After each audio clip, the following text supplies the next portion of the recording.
पुण्याच्या एका शांत वस्तीत सांजवेळी दिव्यांचा मंद उजेड पसरलेला असताना सई देशपांडेच्या घरातून हळूवार हसण्याचा आवाज येत होता. ती नुकतीच लग्न होऊन सासरी आली होती. नवीन घर, नवीन माणसं, नवीन आयुष्य. तिच्या मनात एक मोठं स्वप्न होतं. एक सुंदर प्रेमळ कुटुंब उभं करायचं. आदित्य देशपांडे, सईचा नवरा, एक सॉफ्टवेअर इंजिनियर होता. बंगळुरूमध्ये मोठ्या कंपनीत काम करायचा. दर महिन्यातून एकदाच घरी यायचा. त्याचं सईवर खूप प्रेम होतं. पण त्याचं जग ऑफिस, लॅपटॉप आणि डेडलाईनमध्ये गुंतलेलं होतं. फोनवर बोलताना तो नेहमी म्हणायचा, "सई, काळजी करू नकोस. आई बाबा आहेत ना तुझ्याबरोबर." पण आदित्यला माहीत नव्हतं, त्याच्या आईबाबांच्या सावलीत सईचं आयुष्य कुठल्या दिशेने जात होतं. सईची सासू विमलताई एक कडक, नियंत्रणप्रिय स्त्री होती. घरातील प्रत्येक गोष्ट तिच्या परवानगीशिवाय होत नसे. सासरे रामरावजी एक शांत माणूस, पण बायकोपुढे मान वर करायची हिंमत नसलेला.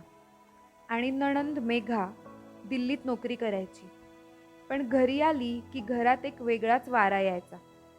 सईला या सगळ्यांची जमवून घ्यायचं होतं. तिने ठरवलं होतं, मी कधीही तक्रार करणार नाही. मी सगळं सहन करेन. माझ्या घराला माझ्याच हातांनी जपेन. लग्नाला 8 महिने उलटले. एका सकाळी सईने डॉक्टरकडून घरी परत येताना एक छोटीशी चिठ्ठी आणली. रिपोर्ट पॉझिटिव्ह होता. ती आई होणार होती. घरात ती बातमी सांगताना तिचे डोळे आनंदाने भरले होते. विमलताईंनी ऐकलं. क्षणभर थांबल्या आणि म्हणाल्या, "आदित्याला सांगितलंस का?" "एवढंच." सईने लगेच आदित्यला फोन केला. त्याचा आवाज ऐकताच तिला रडू आलं. आदित्य म्हणाला, "सई, अगं मला खूप आनंद झाला. मी येतो लवकरच." पण लवकर म्हणजे किती दिवसांनी हे सांगता आलं नाही त्याला. त्या रात्री जेवणाच्या वेळी विमलताई म्हणाल्या, "मुलगा होऊ दे. आमच्या घराण्यात पहिलं मूल मुलगाच होतं नेहमी." सई काहीच बोलली नाही, पण आतून तिचं काहीतरी तुटलं. गर्भारपणाचे पहिले दिवस म्हणजे सईसाठी एक वेगळीच परीक्षा होती.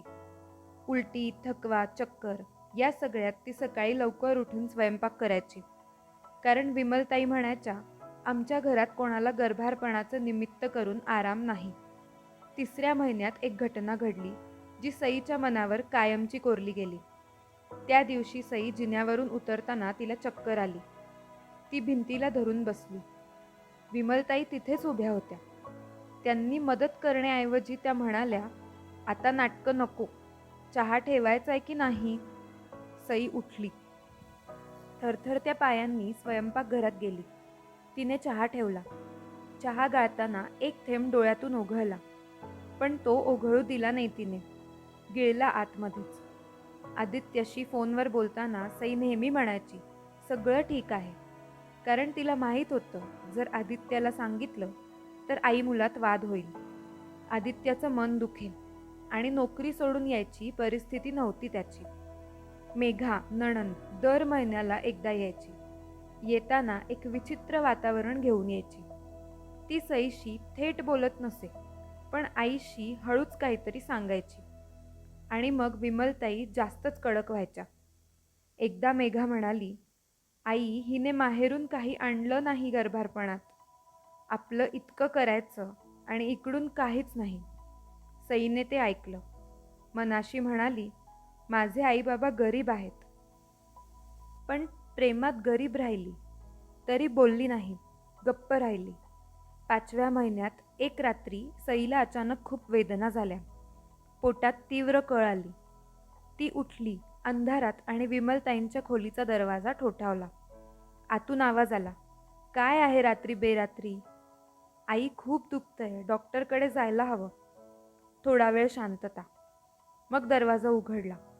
विमलताई म्हणाल्या, "अगं, आत्ता रात्री 12 वाजलेत. उगाच नाटकं करू नकोस. सकाळी बघू." सई परत गेली. एकटी बसली अंधारात. हाताने पोट धरलं. मनात आलं, हे बाळ माझं आहे, माझं एकट्याचं. मला याला वाचवायचं. तिने स्वतःच रिक्षा बोलवली. एकटीच रात्री हॉस्पिटलला गेली. डॉक्टरांनी तपासलं. थोडा त्रास आहे, पण बाळ ठीक आहे. तणाव कमी करा आणि विश्रांती घ्या असं सांगितलं. घरी परत येताना पहाटेचे 3 वाजले होते. विमलताई जाग्याच होत्या. त्या म्हणाल्या, रात्री एकटी हिंडायची सवय आहे का? काय म्हणतील शेजारी? सईने उत्तर दिलं नाही. खोलीत गेली. गादीवर पडली. डोळे मिटले, पण झोप आली नाही. 6वा महिना आला. सईचं पोट वाढलेलं होतं. चालताना त्रास व्हायचा, पाय सुजायचे. तरी ती काम करत राहिली, कारण घरात कुणाला त्याचं काहीच वाटत नव्हतं. एकदा डॉक्टरांनी सांगितलं, बीपी जास्त आहे, पूर्ण विश्रांती हवी, जड काम नाही. सईने ते विमलताईंना सांगितलं. विमलताई म्हणाल्या, डॉक्टर सगळ्यांना असंच सांगतात. माझ्या वेळेला असलं काही नव्हतं. मी सगळं करायचे. त्या दिवसापासून सईने ठरवलं आदित्यला सांगायचं. पण फोन उचलला आणि आदित्यने सुरुवातीलाच सांगितलं, सई, आज एक मोठा प्रोजेक्ट सुरू होतोय. तू ठीक आहेस ना? सईने म्हटलं, हो, मी ठीक आहे. फोन ठेवला आणि खिडकीजवळ जाऊन उभी राहिली. बाहेर पाऊस सुरू झाला होता. थेंब काचेवर ओघळत होते. जसे तिच्या मनातले शब्द आतून बाहेर यायचे वाट शोधत होते. पण रस्ता बंद होता. 7व्या महिन्यात मेघा परत आली. यावेळी तिच्यासोबत तिचा नवरा आणि सासू होत्या. घरात आनंदाचं वातावरण होतं, पण सईसाठी नाही. त्या रात्री जेवण झाल्यावर विमलताई, मेघा आणि मेघाच्या सासूबाई बसल्या होत्या. सई किचनमध्ये भांडी घासत होती. आतून बोलणं ऐकू येत होतं. मेघाच्या सासूबाई म्हणाल्या, विमलताई, तुमची सून कशी आहे? विमलताई म्हणाल्या, काय सांगू, हिला काम नाही, आराम जास्त. माहेरून एक पैसाही आला नाही आणि मुलगा होईल की नाही देवालाच माहीत. सई थांबली. हात थांबले, श्वास थांबला. तिने त्या भांड्यावरची पकड घट्ट केली. डोळ्यात पाणी आलं, पण ओठांवर आलं नाही. पण आतमधून काहीतरी हलू लागलं. एक ठिणगी, एक वेगळाच विचार. त्या रात्री सईने एक डायरी उघडली, जी ती लग्नापासून लिहायची. पण आज ती फक्त लिहायला नव्हती. तिने त्या डायरीत प्रत्येक घटना, तारीख, वेळ, काय झालं, सगळं नीट लिहून ठेवलं. शांतपणे, कोणाला सांगायला नाही, फक्त आठवणींसाठी. 8वा महिना. आदित्य 15 दिवसांसाठी घरी आला. त्याने सईला पाहिलं आणि त्याला काहीतरी वेगळं जाणवलं. सई हसत होती, बोलत होती, पण तिच्या डोळ्यात एक थकवा होता, जो शब्दांपलीकडचा होता. एके रात्री दोघंही गच्चीवर बसले होते. आदित्यने विचारलं, सई, तू खरंच ठीक आहेस ना? सईने क्षणभर थांबली. नेहमीसारखं हो म्हणायला तोंड उघडलं, पण आज ते निघालं नाही. नाही, ती म्हणाली, एकाच शब्दात, शांतपणे. आदित्यने तिचा हात हातात घेतला. सांग मला. नको आदित्य, तू आत्ता आलेलास. तुझ्या आईबद्दल बोलणं मला नाही जमणार. सई परत थांबली. सई, आदित्याने हट्ट केला नाही, पण त्या एका नाहीने त्याच्या मनात एक प्रश्न पेरला गेला, जो रात्रभर त्याला झोपू देणार नव्हता.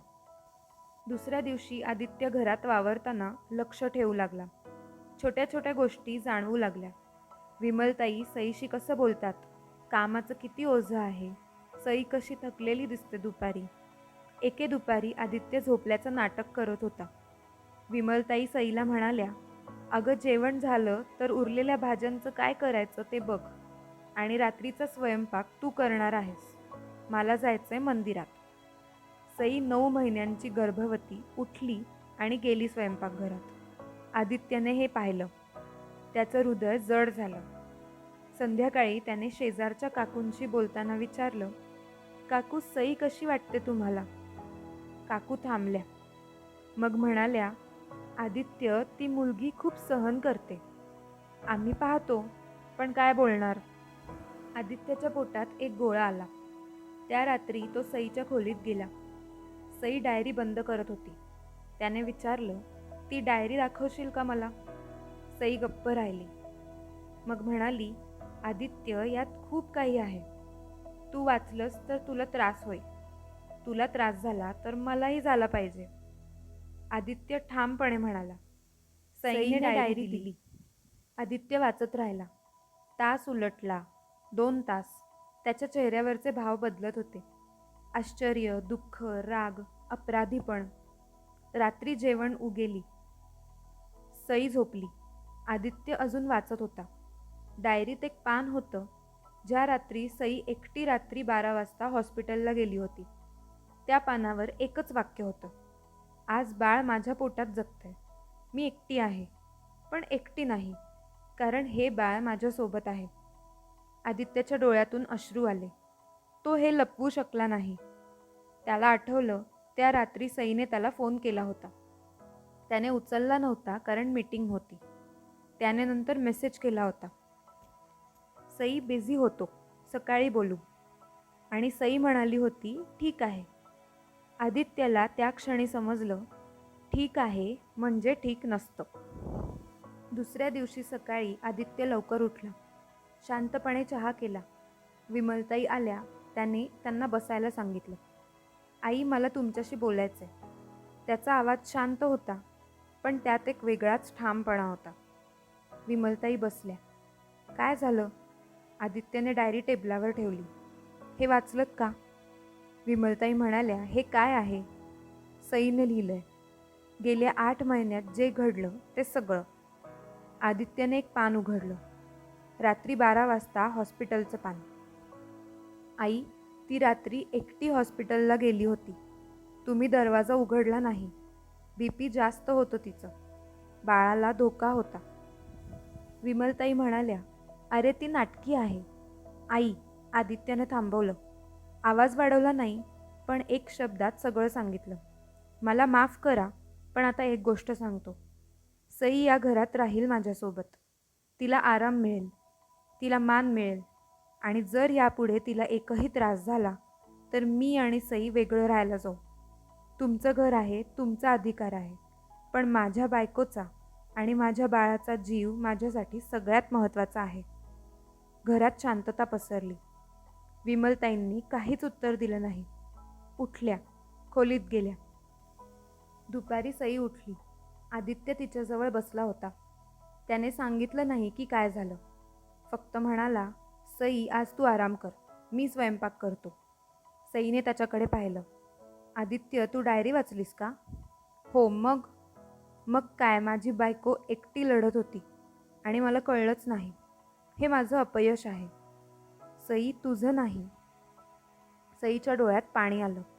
आत्तापर्यंत जे शब्द बोलता आले नव्हते ते सगळे एकत्र आले आणि ती रडू लागली. आदित्यने तिला थोपटलं. काहीच बोलला नाही, फक्त तिच्यासोबत राहिला. ते अश्रू महिन्यांचे साचलेले आज वाहू लागले, जसं धरण फुटावं. 9व्या महिन्याची सुरुवात. एका रात्री अचानक वेदना सुरू झाल्या प्रसूतीच्या. आदित्य घरीच होता यावेळी. त्याने लगेच हॉस्पिटलला नेलं. विमलताईही आल्या, पण आता त्यांच्या चेहऱ्यावर एक वेगळा भाव होता. आधीचा आत्मविश्वास गेला होता. आदित्यने जे बोललं होतं ते अजून घुमत होतं त्यांच्या मनात. हॉस्पिटलच्या बाहेर आदित्य बसला होता, रात्रभर एकटा, प्रार्थना करत. पहाटे 4 वाजता नर्सने दरवाजा उघडला आणि म्हणाली, बाळ झालं, मुलगी, दोघीही ठीक आहेत. आदित्यने डोळे मिटले. देवा, आभारी आहे. आदित्य आत गेला. सई थकलेली होती, पण तिच्या चेहऱ्यावर एक वेगळंच तेज होतं. हातात एक छोटी जीव गुंडाळलेली, गुलाबी, शांत. हिचं नाव काय ठेवायचं? सईनं विचारलं. आदित्यने बाळाला हात लावला. म्हणाला, आर्या, आर्या देशपांडे, जी कधीही एकटी नसेल. सईने त्याच्याकडे पाहिलं. एकटी नसेल म्हणजे? म्हणजे तिच्या आईसारखं तिला एकट्याने लढावं लागणार नाही. मी असेन, नेहमी. सई गप्प राहिली, पण तिच्या डोळ्यातून जे उत्तर आलं ते शब्दांपेक्षाही मोठं होतं. हॉस्पिटलच्या खोलीत थोड्या वेळाने विमलताई आल्या. त्यांनी सईकडे पाहिलं. सई थकलेली होती, पण शांत होती. आर्या त्यांच्या मांडीवर झोपलेली होती. विमलताई खाली बसल्या. बाळाकडे पाहिलं. एक वेगळाच भाव आला चेहऱ्यावर, आजीचा. मग त्यांनी सईकडे पाहिलं. 2 क्षण गेले. शांतता. सई, विमलताई म्हणाल्या. आवाज थरथरत होता. सई गप्प राहिली. मी चुकले, एवढंच निघालं त्यांच्या तोंडातून. सई काहीच बोलली नाही. फक्त आर्याला त्यांच्याजवळ सरकवलं. विमलताईंनी बाळाला हातात घेतलं. डोळे पाणावले. त्या रडल्या शब्दांशिवाय. आणि त्या अश्रूंमध्ये खूप काही होतं. पश्चात्ताप, ओळख आणि एक नवी सुरुवात. घरी परत येताना सई आर्याला छातीशी घेऊन बसली होती. आदित्य शेजारी होता. त्याने गाडी चालवताना म्हटलं, सई, बेंगळुरूला बदली होऊ शकते माझी. आपण सोबत राहू तिकडे. सईने हसली. आणि आई बाबा? आईने बदलायचं ठरवलंय असं वाटतं. पण हो, जर त्रास झाला तर आपण वेगळं राहू. तुझ्यावर अन्याय होणार नाही यापुढे, मी वचन देतो. सईने त्याचा हात हातात घेतला. आदित्य, तू उशिरा समजलास, पण समजलास. एवढं पुरे आहे मला. आर्या झोपेत एक छोटीशी हास्याची रेषा उमटवत होती. जणू तिलाही माहीत होतं की आता सगळं काही ठीक होणार आहे. महिन्यांनंतर सई बंगळुरूमध्ये एका छोट्याशा अपार्टमेंटमध्ये होती. खिडकीतून बागेत खेळणाऱ्या आर्याकडे बघत होती. विमलताई महिन्यातून येतात, आता वेगळ्या असतात. मेघाही बदलली हळूहळू. एके दिवशी सईने ती जुनी डायरी उघडली. पानांवरून बोट फिरवलं. एक वाक्य वाचलं आणि मग शेवटच्या रिकाम्या पानावर लिहिलं, त्या सगळ्या रात्री मला वाटायचं मी एकटी आहे. पण आता समजलंय मी एकटी नव्हते. माझ्या पोटातलं बाळ माझ्यासोबत होतं. माझा जिद्दीचा आत्मा माझ्यासोबत होता. आणि देव तो नेहमीच होता. आदित्य उशिरा आला, पण आला. आणि तो आला हे खूप आहे. डायरी बंद केली. खिडकीतून आर्याकडे पाहिलं. आर्या हसत होती. आणि सईही हसली, यावेळेस खऱ्या अर्थाने.